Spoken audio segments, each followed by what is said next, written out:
Well, I know over the weekend you watched the major unfolding event over the state of Israel with 60 tons of explosives directed at the state of Israel from the Islamic Republic state. And we have no words for that. It's absolutely stunning. And for many of you, it was a big shock because the whole war with Gaza and what's going on in the Middle East is virtually dropped out of our news cycle. But this was anticipated and telegraphed.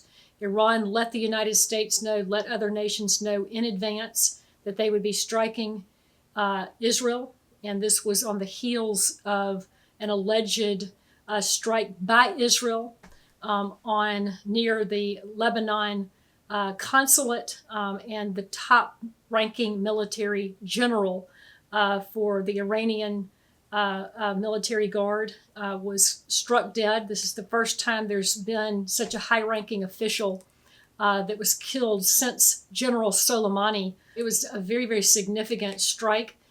Two other generals were killed at the same time. So Iran decided to strike Israel, and boy, was it a Star Wars in the sky. And I know you've been sort of looking at your television, and you were able to watch part of that situation. I think the big thing to take note of is that the United States repositioned our ships, and we had all manner of nations step in to intercept rockets that were coming into Israel, ballistic missiles, cruise missiles, drones, attack drones. It was an unprecedented attack, the first ever of its kind from Iran to a foreign nation, and the first ever of its kind upon the soil of Israel. And 99% of all of the rockets were intercepted, which was a divine miracle, because even one of those rockets landing in the state of Israel today could have done tremendous damage into the civilian population, into a power grid. It could have really had a major effect. So we're left now with what is Israel going to do? And it appears that they're going to have a measured response back so that they can actually continue their war in Gaza. But of course, having ballistic missiles sent directly into their state, they cannot let that go unpunished.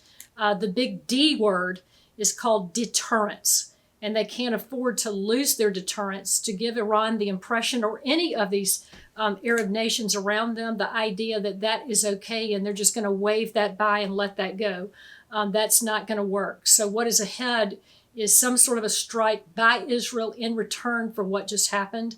I think the main goal, and what we're observing and understanding, is Israel's main goal is to get back to the war with Gaza, to be able to enter Rafah, to deal a death blow to the remaining battalions of Hamas terrorists. There are about 8,000 left, and to continue to deteriorate the Hamas structure there. There's about 2 to 3 months remaining of the war, according to the defense minister. We were with him just about 10 days ago.